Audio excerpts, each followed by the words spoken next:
नमस्कार दोस्तों, कैसे हो सभी। दोस्तों ये वीडियो टॉयलेट क्लीनर के ऊपर है। मैं इसका प्रैक्टिकल नहीं बता रहा हूँ क्योंकि मैं अभी टॉयलेट क्लीनर बनाता नहीं हूँ, लेकिन लॉकडाउन के पहले बनाता था। तो जो मेरा फार्मूला था वो मैं शेयर कर रहा हूँ। मुझे इसकी रिक्वेस्ट आई थी कि टॉयलेट क्लीनर का एक अच्छा फार्मूला शेयर करो। तो सिंपली मैं बनाने की प्रोसीजर बता देता हूँ। आप टॉयलेट क्लीनर बना सकते हो इस फार्मूले के बेस पे। काफ़ी अच्छा टॉयलेट क्लीनर बनेगा, सफाई भी बहुत अच्छी देगा। लेकिन टॉयलेट क्लीनर बनाने से पहले एक बात ध्यान में रखना, इस टॉयलेट क्लीनर को घर पे मत बनाना। आपका टॉयलेट क्लीनर का मैन्युफैक्चरिंग किसी इंडस्ट्रियल लेवल में होना चाहिए, किसी इंडस्ट्रियल एरिया में होना चाहिए, क्योंकि टॉयलेट क्लीनर में जो हम एसिड यूज़ करते हैं बनाने में, उसकी स्मेल बहुत ज़्यादा आती है। तो हो सकता है रेसिडेंस एरिया में किसी को प्रॉब्लम हो सके। तो सिंपल प्रोसीजर शुरू करते हैं। मैं आपको बनाने की प्रोसीजर बता देता हूँ, आप उस टाइप से टॉयलेट क्लीनर इजीली बना सकते हो और बहुत ही अच्छी क्वालिटी का बनेगा। सबसे पहले आपको 870 ग्राम पानी लेना है। ये 1 लीटर का बैच बता रहा हूँ। 870 ग्राम आपको पानी लेना है।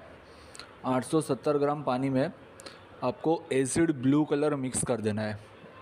कलर एसिड ब्लू कलर आता है, इसमें फूड कलर मिक्स मत करना वरना कलर उड़ जाएगा। तो एसिड ब्लू कलर आपको 1 ग्राम तक आपको मिक्स कर देना है 870 ग्राम पानी में। जब ये कम्प्लीटली मिक्स हो जाए उसके बाद आपको इसमें 20 ग्राम एसिड थिकनर ऐड करना है। 20 ग्राम एसिड थिकनर ऐड करने के बाद, उसको मिक्स करने के बाद आपको उसके अंदर 120 ग्राम HCl ऐड करना है, हाइड्रोक्लोरिक एसिड। 120 ग्राम HCl ऐड करने के बाद उसको अच्छे से मिक्स कर देना है और फिर 10 ग्राम सल्फ्यूरिक एसिड डालना है। 10 ग्राम सल्फ्यूरिक एसिड जब आप डालोगे तो HCl की पावर को काफ़ी बढ़ा देगा और कुछ ऐसे टॉयलेट होते हैं जहाँ पे पाइप चौक हो गए होते हैं तो उसको भी वो क्लीन कर देगा। इस बेस पे आप टॉयलेट क्लीनर बना सकते हो और काफ़ी अच्छी क्वालिटी वाला टॉयलेट क्लीनर बनेगा। थिकनेस भी अच्छी होगी और सफाई भी बहुत अच्छी देगा। ये एक सिंपल प्रोसीजर है और लेकिन केवल इतना ध्यान रखना कि भाई इसको रेसिडेंस एरिया में मत बनाना।